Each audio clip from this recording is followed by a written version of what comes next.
പ്രിയപ്പെട്ട അധ്യക്ഷൻ ജബ്ബാർ മാഷ്, വേദിയിലുള്ള മാന്യ സുഹൃത്തുക്കളെ, പ്രിയമുള്ളവരെ,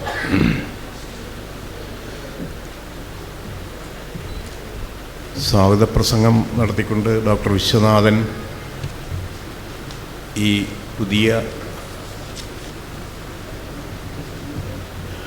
യുക്തിയുഗം എന്ന ഈ പ്രസിദ്ധീകരണത്തിൻ്റെ ഉദ്ദേശ ലക്ഷ്യങ്ങളെക്കുറിച്ച് സൂചിപ്പിക്കുകയുണ്ടായി. അന്ധവിശ്വാസങ്ങൾക്കെതിരായി പോരാടുന്ന ഒരു പ്രസ്ഥാനം എന്ന നിലയിൽ നിന്ന് വളരെ ഗൗരവമേറിയ സൈദ്ധാന്തിക അന്വേഷണങ്ങളിലേക്ക് യുക്തിവാദി പ്രസ്ഥാനം എത്തേണ്ടതുണ്ട് എന്ന ഒരു ധാരണയോടുകൂടിയാണ് ഈ പ്രസിദ്ധീകരണം തുടങ്ങുന്നത് എന്ന് പറയുകയുണ്ടായി. വളരെ യുക്തിവാദി പ്രസ്ഥാനത്തിന് ഉണ്ടാവുന്ന വളരെ ശ്രദ്ധേയമായ ഒരു പുതിയ കാൽവെപ്പായിരിക്കും അത് എന്ന് തന്നെയാണ് ഞാൻ മനസ്സിലാക്കുന്നത്. യുക്തിവാദി പ്രസ്ഥാനത്തിൻ്റെ തുടക്കമുള്ള ആദ്യ കാലഘട്ടങ്ങളിൽ അതുമായി ബന്ധപ്പെട്ട് നിന്നിരുന്ന ഒരാളാണ് ഞാൻ. കുറച്ചു കാലം ഞാൻ സ്വയം ഒരു യുക്തിവാദിയാണ് എന്ന് അംഗീകരിച്ചിട്ടില്ല. അന്നുമില്ല, ഇന്നുമില്ല.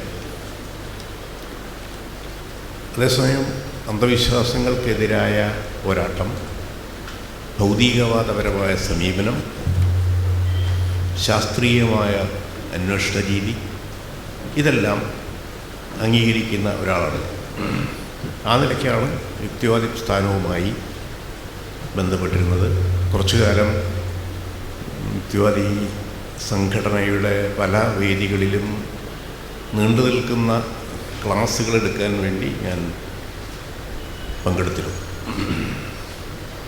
ഏറെക്കുറെ അത്തരം ക്ലാസ്സുകളുടെ തുടർച്ച എന്ന രീതിയിലാണ് പ്രപഞ്ചവും മനുഷ്യനും എന്ന എൻ്റെ പുസ്തകം തയ്യാറാകുന്നതും അതുമായി ബന്ധപ്പെട്ട് തന്നെയാണ്. പക്ഷേ ആ കാലഘട്ടത്തിനിടയ്ക്ക് തന്നെയാണ് യുക്തിവാദം എന്ന ഒരു പ്രസ്ഥാനത്തിലൂടെ നമ്മുടെ സാമൂഹ്യ പ്രശ്നങ്ങൾ പരിഹരിക്കാനാവില്ല എന്ന് തിരിച്ചറിഞ്ഞുകൊണ്ട്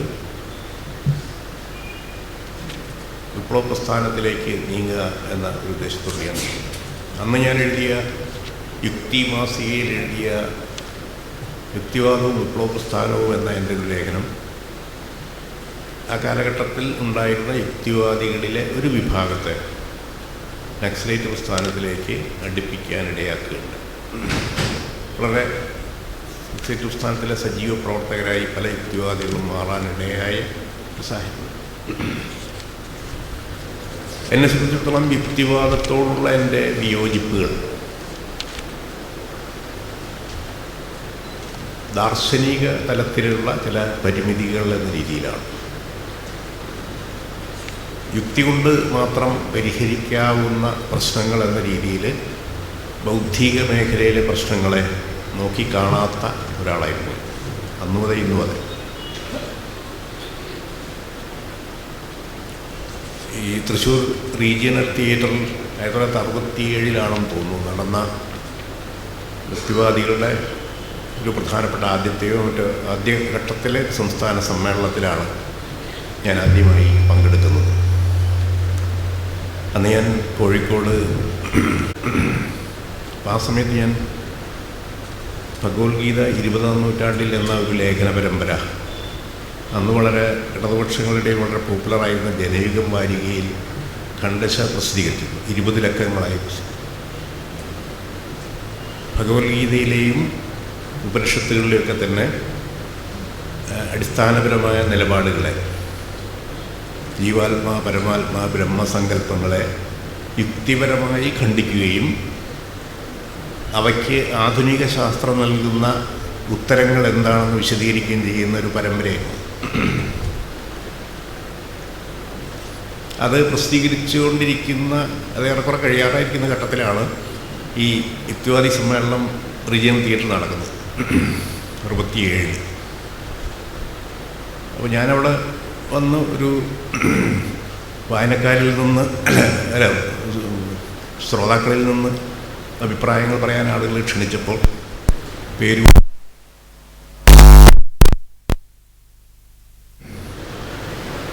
അപ്പോൾ തന്നെ ഏറെക്കുറെ ഈ പ്രപഞ്ചോപനിഷത്തിലൊക്കെ ഞാൻ അവതരിപ്പിക്കുന്ന ഒരു പൊതുവീക്ഷണമുണ്ട്. എൻ്റെ മുഴുവൻ കാര്യങ്ങളില്ലെങ്കിലും അത് ചുരുക്കത്തിൽ പറയാനാണ് ഞാൻ അവിടെ ശ്രമിച്ചത്.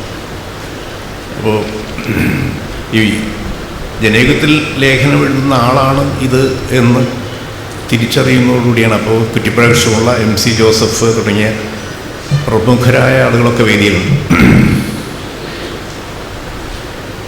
അങ്ങനെ തിരിച്ചറിയുന്നതോടുകൂടിയുണ്ട് ഏറെക്കുറെ അവിടെ വന്നിരുന്ന മുഴുവൻ ആളുകളും എൻ്റെ ആ ലേഖന പരമ്പര വായിക്കുന്നുണ്ടായിരുന്നു. അങ്ങനെയാണ് അവിടെ വച്ചിട്ട് തന്നെ ഏറെക്കുറെ മിക്കവാറും യുക്തിവാദ പ്രസ്ഥാനത്തിൻ്റെ ഒട്ടേറെ സംസ്ഥാന ക്യാമ്പിലും മറ്റ് ക്യാമ്പുകളിലൊക്കെ തന്നെ പങ്കെടുക്കാനായിട്ട് എന്നെ ക്ഷണിക്കുകയും ഏറെക്കുറെ 1 വർഷക്കാലം ഞാൻ തുടർച്ചയായി പങ്കെടുക്കുകയും ചെയ്തു. അതായിരുന്നു എൻ്റെ യുക്തിവാദി പ്രസ്ഥാനവുമായിട്ടുള്ള ബന്ധത്തിൻ്റെ ഒരു അടിസ്ഥാനമായി നിന്നിരുന്നത്. ആ സമയത്ത് തന്നെയാണ് ഏറെക്കുറെ എൻ്റെ വേറൊരു ലേഖനം അന്ന് ഞാൻ പ്രസിദ്ധീകരിക്കുകയുണ്ടായി. യുക്തിപരമായ അനുഭവൈക പ്രമാണവാദം എന്ന് പറയുന്നത് ലോജിക്കൽ പോസിറ്റിവിസം, ലോജിക്കൽ എംപിരിസം എന്നൊക്കെ അറിയപ്പെടുന്ന ഒരു ദാർശനിക ശാഖയെക്കുറിച്ചുള്ള ലേഖനമാണ്. മദ്രാസിൽ നിന്നുള്ള അന്വേഷണം എന്ന ഒരു മാസികയിലാണ് അത് പ്രസിദ്ധീകരിച്ചത് 2 ലക്കമായിട്ട്. എന്നെ വളരെയധികം ആകർഷിച്ച ഒരു ദാർശനിക സമീപനമായിരുന്നു അത്. 20-ാം നൂറ്റാണ്ടിൽ ഏറ്റവും പ്രബലമായ പടിഞ്ഞാറൻ രാജ്യങ്ങളിലെ പ്രബലമായ ദാർശനിക ശാഖകളിൽ ഒന്നായി മാറിയ ഒന്നാണത്. ഫിലോസഫി ഓഫ് സയൻസ് ആണത് കൈകാര്യം ചെയ്യുന്നത്. സയൻസ്, ശാസ്ത്രം എന്ത് എന്ന ദാർശനിക അന്വേഷണമാണ് ആ ചിന്താധാരയുടെ പ്രധാന കാര്യം. വിയന്ന സർക്കിൾ എന്ന ഒരു അധ്യാപക വിദ്യാർത്ഥി കൂട്ടായ്മയിൽ നിന്ന് തുടങ്ങി ശക്തമായൊരു പ്രസ്ഥാനമായി മാറിയ ഒന്നായിരുന്നു. വിറ്റ്ജൻസ്റ്റീൻ പോലെ പ്രമുഖനായ ദാർശനികരിൽ നിന്ന് തുടങ്ങി കാൾ പോപ്പറിലൊക്കെ എത്തി നിന്ന പ്രസ്ഥാനം. ഞാനത് പൂർണ്ണമായും ആ ദർശനത്തെ സ്വീകരിച്ചില്ല എങ്കിൽ പോലും കൂടുതൽ സ്വീകാര്യമായൊരു ദർശനമാണത് എന്ന രീതിയിൽ ഞാനത് അവതരിപ്പിക്കുകയുണ്ടായിരുന്നു. അതിൻ്റെ ആ ദർശനം മുന്നോട്ട് വെച്ചൊരു വെല്ലുവിളി എന്നെ സംബന്ധിച്ചിടത്തോളം വളരെയധികം ആശങ്ക ഉയർത്തിയ ഒന്നായിരുന്നു. എന്നാൽ ഈ അനുഭവൈകമായ കാര്യങ്ങൾ മാത്രമേ ശാസ്ത്രമായി കണക്കാക്കാൻ കഴിയൂ എന്നൊരു പൊതുധാരണ, ഡോക്ടർ വിശ്വനാഥൻ സൂചിപ്പിച്ച നവോത്ഥാന കാലഘട്ടത്തിൻ്റെ ചിന്തകളിൽ പ്രധാനമായ ഒന്ന്. ശാസ്ത്രം എന്ന് പറഞ്ഞാൽ നേരിട്ടുള്ള അനുഭവങ്ങളിലൂടെ മനസ്സിലാക്കുന്ന കാര്യങ്ങൾ, അതിൽ നിന്ന് തുടങ്ങുന്ന അന്വേഷണം, മുൻവിധികളിൽ നിന്നോ പ്രമാണങ്ങളിൽ നിന്നോ തുടങ്ങുന്ന അന്വേഷണമല്ലാതെ അനുഭവങ്ങളിൽ നിന്ന്, അനുഭവീകമായ തെളിവുകളിൽ നിന്ന് തുടങ്ങുന്ന അന്വേഷണം എന്ന ചിന്താരീതി ശാസ്ത്ര അന്വേഷണത്തിൻ്റെ പ്രധാനം. ആ ചിന്താരീതി നിങ്ങൾ സ്വീകരിക്കുമ്പോൾ പ്രപഞ്ചത്തെ പൊതുവിൽ ബാധിക്കുന്ന പൊതുതത്വങ്ങൾ നിങ്ങൾക്ക് ആവിഷ്കരിക്കാനാവില്ല എന്ന ഒരു പ്രശ്നമാണ് ലോജിക്കൽ പോസിറ്റിവിസം മുഖ്യമായി ഉന്നയിക്കുന്നത്. പോസിറ്റിവിസത്തിൻ്റെ പൊതു നിലപാട് അതാണ്. അനുഭവൈക പ്രമാണവാദത്തിൻ്റെ പൊതു നിലപാട് അതാണ്. ലോജിക്കൽ പോസിറ്റിവിസം ചെയ്തത് യുക്തിപരമായി നമുക്ക് അനുഭവങ്ങളുടെ തലത്തിൽ നിന്ന് നിഗമനങ്ങളിൽ എത്താവുന്ന കാര്യങ്ങളെ കൂടി അംഗീകരിക്കാം എന്നതാണ് അവർ അവതരിപ്പിക്കാൻ ശ്രമിച്ചത്. കാൾ പോപ്പറിനെ പോലുള്ളവർ മാർക്സത്തെ ഡയലക്റ്റിക്കൽ മെറ്റീരിയലിസത്തൊക്കെ വിമർശിക്കാനായി ഈ വാദത്തെ വളരെ ശക്തമായി ഉപയോഗപ്പെടുത്തിയിരുന്നു. അതായത് ഡയലക്റ്റിക്കൽ മെറ്റീരിയലിസം പോലുള്ള പൊതു ദാർശനിക ധാരകൾ അവതരിപ്പിക്കുന്നത് പ്രപഞ്ചത്തെ സംബന്ധിക്കുന്ന പൊതുവായ കുറേ നിയമങ്ങളാണ്. പ്രപഞ്ചത്തിൻ്റെ പ്രവർത്തനങ്ങൾ മുഴുവൻ തന്നെ വൈരുദ്ധ്യാത്മകമായ രീതിയിലാണ് പ്രവർത്തിക്കുന്നത് എന്നും അത് സംബന്ധിച്ച കൂടുതൽ വിശദമായ മറ്റ് ചില നിയമങ്ങളൊക്കെ ആവിഷ്കരിക്കാൻ ശ്രമിക്കുന്നു. ഈ നിയമങ്ങൾ പ്രാപഞ്ചികമായതുകൊണ്ട് തന്നെ അവയെ നിങ്ങൾക്ക് തെളിയിക്കാനാവുകയില്ല. തെളിയിക്കാനാകാത്ത ഇത്തരം നിലപാടുകൾ അതിഭൗതികവാദപരം അഥവാ മെറ്റാഫിസിക്കൽ എന്നാണ് ഇവർ വിളിക്കുന്നത്, എന്ന് പറഞ്ഞാൽ ശാസ്ത്രീയം. അങ്ങനെയാണ് മാർക്സിസ്റ്റ് ഫിലോസഫിയൊക്കെ തള്ളിക്കളയാൻ കാൾ പോപ്പറിനെ പോലുള്ളവർ ശ്രമിച്ചിരുന്നത് ഈ ലോജിക്കൽ പോസിറ്റിവിസത്തിൻ്റെ ആൾ. ഒരു മാർക്സിസ്റ്റ് എന്ന രീതിയിൽ എന്നെ സംബന്ധിച്ചിടത്തോളം അതിനുള്ളൊരു മറുപടി നൽകേണ്ടതുണ്ടായിരുന്നു. എൻ്റെ വിപ്ലവത്തിൻ്റെ ദാർശനിക പ്രശ്നങ്ങളെന്ന് പറഞ്ഞ് ഞാൻ ജയിലിൽ വെച്ച് എഴുതിയ പുസ്തകത്തിൽ ഈ പ്രശ്നത്തിന് മറുപടി വരാൻ ശ്രമിക്കുകയുണ്ടായി. ഞാൻ ഉന്നയിക്കാൻ ശ്രമിച്ചതാണ്, മനുഷ്യ മനസ്സിൻ്റെ പ്രവർത്തനങ്ങളിൽ ഒന്നാണ് ഈ ദാർശനിക അന്വേഷണങ്ങൾ എന്ന് പറഞ്ഞാൽ പ്രാപഞ്ചികം എന്ന് പറയുമ്പോൾ ഞാൻ മുഖ്യമായി അതിനെ അനന്തം എന്ന രീതിയിൽ തന്നെയാണ് കാണുന്നത്. പ്രപഞ്ചം എന്നുള്ളത് അനന്തമാണ്. ഇത് തന്നെയാണ് ലോജിക്കൽ പോസിറ്റിവിസ്റ്റുകൾ ഉന്നയിക്കുന്ന പ്രശ്നം. അനന്തമായ ഒന്നിൻ്റെ പൊതു നിയമങ്ങൾ നിങ്ങൾക്ക് ഒരിക്കലും തെളിയിക്കാനാകില്ല. അനന്തമായതുകൊണ്ട് തന്നെയാണ് തെളിയിക്കാനാകാത്തത്. അപ്പം അനന്തമായ പ്രകൃതിയെ സംബന്ധിച്ചിടത്തോളം, അനന്തമായ പ്രപഞ്ചത്തെ സംബന്ധിച്ചിടത്തോളം ഉള്ള പൊതു നിയമങ്ങൾ നിങ്ങൾക്ക് ആവിഷ്കരിക്കാം. പക്ഷെ മനുഷ്യ മനസ്സിന് അനന്തം എന്ന ഒരു സങ്കല്പത്തിലേക്ക് പൂർണ്ണമായിട്ടല്ലെങ്കിൽ എത്താൻ കഴിയുന്നുണ്ട്. മനുഷ്യ മനസ്സിൻ്റെ ദാർശനികമായ അന്വേഷണ തലമാണ് അവിടെ നിൽക്കുന്നത്. അതേസമയം തന്നെ ഒരിക്കലും അനന്തത നമുക്ക് പൂർണ്ണമായും ഗ്രാഹ്യമാവുകയില്ല. കാരണം നമ്മൾ പരിമിതരാണ്, ഫൈനൈറ്റ് ബീയിങ്സാണ്. ഫൈനൈറ്റ് ബീയിങ്സിന് ഇൻഫിനിറ്റിയെക്കുറിച്ച് പൂർണ്ണമായ അർത്ഥത്തിൽ ഉൾക്കൊള്ളാനാകില്ല എന്നുള്ളൊരു യാഥാർത്ഥ്യമാണ്. അതും ഒരു ദ്വന്ദ്വമാന പ്രശ്നമാണത്. എന്ന് പറഞ്ഞാൽ ഫൈനൈറ്റും ഇൻഫിനിറ്റും എന്നുള്ളത് പ്രകൃതിയുടെ അടിസ്ഥാനപരമായ ദ്വന്ദ്വമാന സ്വഭാവത്തെ കാണിക്കുന്ന ഒന്നാണ്. വൈരുദ്ധ്യാത്മകം എന്ന് പറയാവുന്ന സ്വഭാവത്തെ കാണിക്കുന്ന ഒന്നാണ്. ഈ യാഥാർത്ഥ്യത്തിൽ നിന്ന് തന്നെയാണ് മനുഷ്യൻ പരിമിതനായ ആദിമധ്യാന്തങ്ങളുള്ള ജനന മരണങ്ങളുള്ള മനുഷ്യന് പ്രകൃതിയുടെ അനന്തതയെ ഉൾക്കൊള്ളാനാകില്ല എന്ന് പറയുന്ന വിശ്വാസം. അതുകൊണ്ട് തന്നെ അനന്തതയെ സംബന്ധിക്കുന്ന നിയമങ്ങൾ ആവിഷ്കരിക്കാനോ അതിനെ ശാസ്ത്രീയമെന്ന് വ്യാഖ്യാനിക്കാനോ കഴിയില്ല. പക്ഷേ മനുഷ്യന് അത്തരം ഒരു അന്വേഷണ തലത്തിലേക്ക് എത്താൻ മനുഷ്യ മനസ്സ് തയ്യാറാകുന്നുണ്ട്, അതിന് കുറെ കഴിയുന്നുണ്ട്. അപ്പോൾ അത്തരമൊരു അന്വേഷണം മേഖല മനുഷ്യനുണ്ട്. അത് ശാസ്ത്രീയം അല്ല എന്ന് പറയാം, ശാസ്ത്രമല്ല എന്നും പറയാൻ തയ്യാറാണ്. പക്ഷെ ശാസ്ത്രമല്ലാത്ത അന്വേഷണ മേഖല മനുഷ്യ മനസ്സിന് സാധ്യമാണ്. അതാണ് ഒരു പ്രശ്നം. മറ്റ് മനുഷ്യൻ്റെ കലാ സാഹിത്യ രംഗങ്ങളിലൊക്കെയുള്ള പ്രവർത്തനങ്ങളെ ശാസ്ത്രവുമായി നമുക്ക് ബന്ധിപ്പിക്കാൻ കഴിയില്ല. ശാസ്ത്രത്തിന് നിന്ന് വ്യത്യസ്തമായ ഒരു അന്വേഷണ അല്ലെങ്കിൽ പ്രാവർത്തിക മേഖലയാണത് മനുഷ്യ മനസ്സിൻ്റെ. അതുപോലെ തന്നെയുള്ള ഒരു മേഖലയാണ് ദർശനം എന്നും. അതുകൊണ്ട് തന്നെ ശാസ്ത്രം എന്ന് നിർവചിക്കാത്ത ഒരു അന്വേഷണ മേഖല എന്ന രീതിയിൽ ദർശനം എന്ന ഒരു വിജ്ഞാന ശാഖ നിലവിലുണ്ട് എന്നും അതിനെ അംഗീകരിക്കാതിരിക്കാൻ കഴിയില്ല എന്നും ആ തലത്തിൽ നിന്നുകൊണ്ടാണ് ഈ വൈരുദ്ധ്യാധിഷ്ഠിത ഭൗതികവാദത്തെയൊക്കെ കാണേണ്ടത് എന്നുള്ളൊരു സമീപനമാണ് ഞാൻ അന്ന് സ്വീകരിച്ചത്. ഇന്നെനിക്ക് പൊതുവിൽ ഞാൻ ആ സമീപനം അംഗീകരിക്കുമ്പോൾ തന്നെയും വൈരുദ്ധ്യാധിഷ്ഠിത ഭൗതികവാദത്തെക്കുറിച്ചൊക്കെ ഭിന്നമായ ചില വീക്ഷണങ്ങളൊക്കെ ഉണ്ട്. വൈരുദ്ധ്യാത്മകമായ രീതിശാസ്ത്രത്തെ ഞാൻ അംഗീകരിക്കുന്ന ആളാണ് ഇപ്പോഴും. കാരണം ആധുനിക ശാസ്ത്രം നേരിടുന്ന വളരെ പ്രധാനപ്പെട്ട പ്രതിസന്ധികൾ, ആധുനിക ശാസ്ത്രം ശരിക്കൊരു എന്താ പറയുക, ഉത്തരം കിട്ടാത്ത ഒരു ലോകത്താണ് ഇപ്പോൾ നിൽക്കുന്നത് വളരെ കാലമായിട്ട്. ഐൻസ്റ്റീൻ്റെ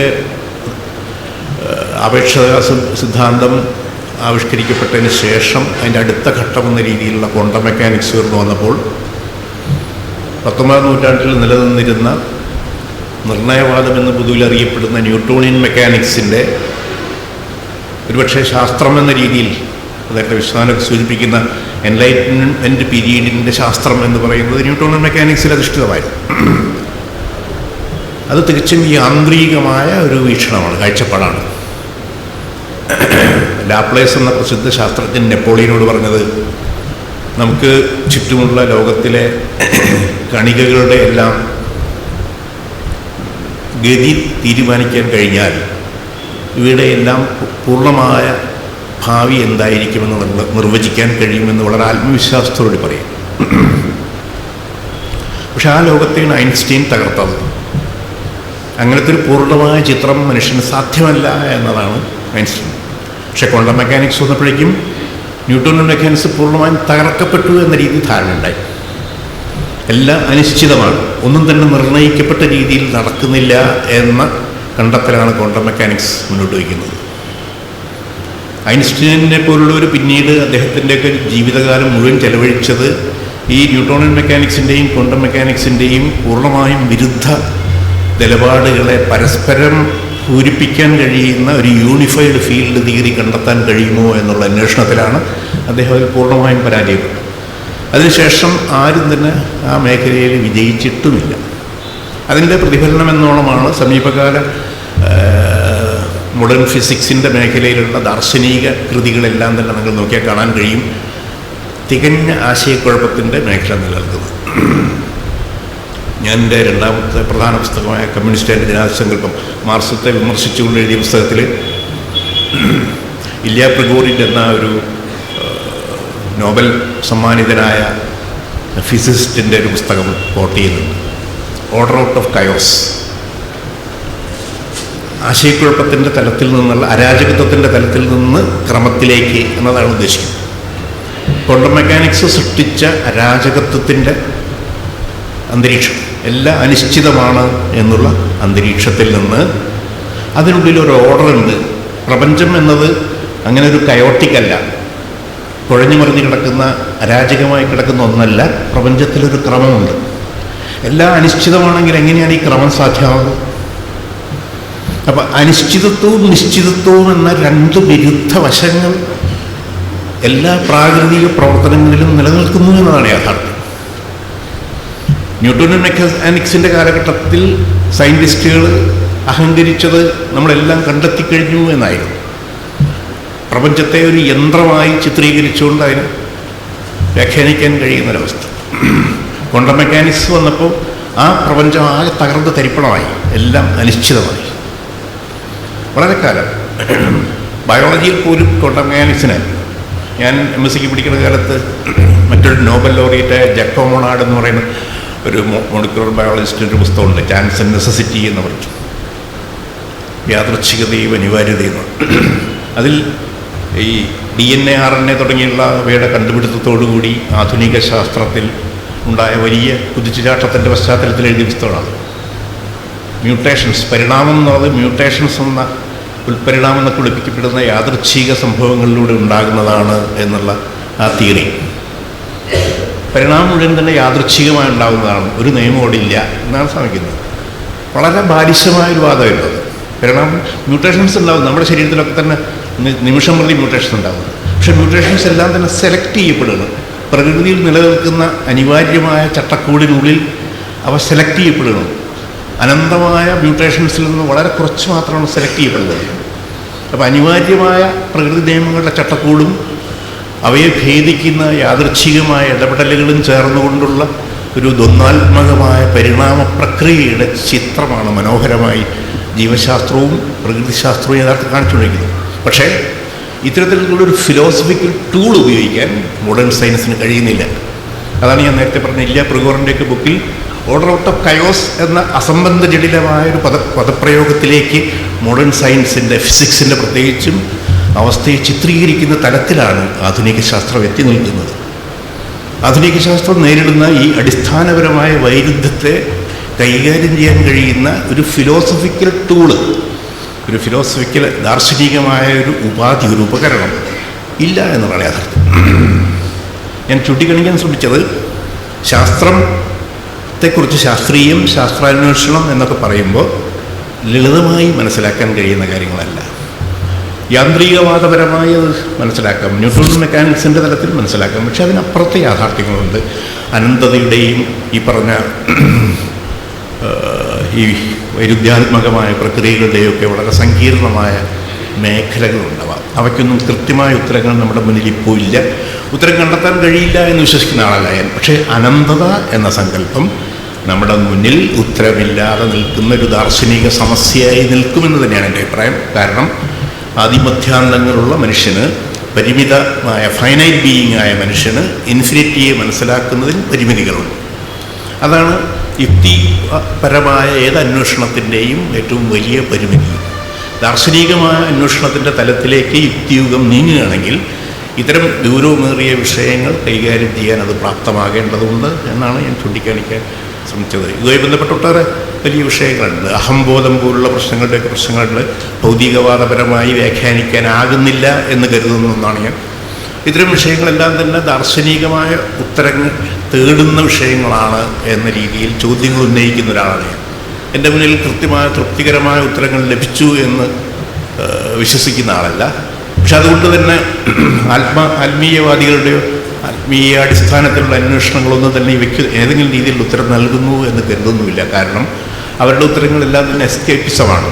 ഈ ദാർശനികമായ ചോദ്യങ്ങളിൽ നിന്നുള്ളൊരു തരം രക്ഷപ്പെടലോ ഒളിച്ചോടലോ എന്ന് പറയാവുന്ന രീതിയിലുള്ള അഹംബോധത്തിന് ആത്മാവെന്ന വാക്ക് നൽകി രക്ഷപ്പെടാൻ ശ്രമിക്കുന്നതോ, അല്ലെങ്കിൽ ഈ അനന്തതയുടെ പ്രശ്നത്തിന് ശങ്കരാചാര്യ ചെയ്തതുപോലെ മായാവാദം പോലുള്ള ഒരു സങ്കല്പം സൃഷ്ടിച്ചുകൊണ്ട് അല്ലെങ്കിൽ ബ്രഹ്മസങ്കല്പം സൃഷ്ടിച്ചുകൊണ്ട് ഉത്തരം നേടാൻ ശ്രമിക്കുന്നതൊന്നും തന്നെ ശരിയായ ദാർശനികമായ ഉത്തരങ്ങളല്ല എന്ന് വിശ്വസിക്കുന്ന ആളാണ്. പക്ഷെ അപ്പോൾ പോലും ഇതുവരെ നമ്മുടെ മുന്നിലുള്ള ഭൗതികവാദത്തിൻ്റെയും ഭൗതിക ശാസ്ത്രത്തിൻ്റെയും അന്വേഷണങ്ങളുടെ മുന്നിൽ ഉത്തരം കിട്ടാത്ത ഒട്ടേറെ പ്രശ്നങ്ങളുണ്ട്. ആ ഉത്തരങ്ങൾക്ക് വേണ്ടിയുള്ള നിരന്തരമായ അന്വേഷണം തന്നെയായിരിക്കും മനുഷ്യൻ അനന്തമായ പ്രകൃതിയിൽ അനന്തമായ അന്വേഷണങ്ങളുമായി നീങ്ങുന്ന ഒരു സമൂഹമായിരിക്കും മനുഷ്യ സമൂഹം എന്ന് കരുതുന്ന ഒരാളാണ് ഞാൻ. ആ തലത്തിലാണ് എൻ്റെ യുക്തിവാദ ചിന്തകളുമായിട്ടുള്ള എൻ്റെ വിയോജിപ്പുകൾ നിലനിൽക്കുന്നത് ഇത്തരം അന്വേഷണ മേഖലകളുമായി ബന്ധപ്പെട്ടുകൊണ്ടാണ്. പക്ഷേ ഇപ്പോൾ നേരത്തെ വിശദാംശം സൂചിപ്പിച്ചതുപോലെ ഞാനിതിൻ്റെ ഈ അന്വേഷണങ്ങളിൽ അടിസ്ഥാനപരമായി ശാസ്ത്രീയ അന്വേഷണം എന്നത് അനുഭവിക തലത്തിൽ ഉള്ള അന്വേഷണ രീതി എന്നതിനെ തന്നെ അംഗീകരിക്കുന്ന ആളാണ്. നമ്മളുടെ ഒരു ഫൈനൈറ്റ് ബീയിങ്സ് എന്ന രീതിയിൽ, പരിമിത ജീവികൾ എന്ന രീതിയിൽ മനുഷ്യനതാണ് സാധ്യമാകുക. അപ്പോഴും അനന്തമായ പ്രകൃതിയുടെ തലത്തിലേക്കുള്ള നമ്മളുടെ അന്വേഷണങ്ങൾ ഇങ്ങനെ നീണ്ടു അനന്തമായി കിടക്കുന്നു എന്ന ഒരു യാഥാർത്ഥ്യ ബോധം, അതുവഴി നമ്മുടെ അന്വേഷണത്തിൻ്റെ പരിമിതിയെക്കുറിച്ചുള്ള തിരിച്ചറിവ് നമുക്കുണ്ടായിരിക്കണം എന്ന് മാത്രം ചൂണ്ടിക്കാണിച്ചുകൊണ്ട് ഇത്തരം അന്വേഷണങ്ങളിലേക്ക് യുക്തിയുഗം നീങ്ങും എന്നുള്ള പ്രതീക്ഷയോടുകൂടി എല്ലാ ആശംസകളും നേരുന്നു നിങ്ങൾക്ക്.